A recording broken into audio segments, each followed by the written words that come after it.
уважаеми ребята, еще же команда пошла. Ja pozdravljaju kolegi na я думаю, это было очень хороший. Две команды очень хорошо играют с мячом, сегодня тоже показали.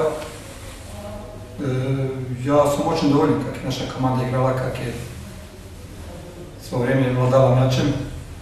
Интер тоже хорошо играл, и я думаю, что сегодня болельщики, которые смотрят игру, да, они тоже могут быть очень довольны. Думаем, da je igru polomala penalti, думаю, da je bil penalti, da je vidno da je naš igrač trebao rukom. Što je takav futbol.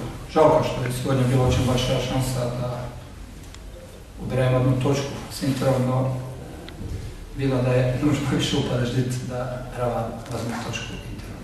Što ne gospodari? Я согласен, да, было очень интересно.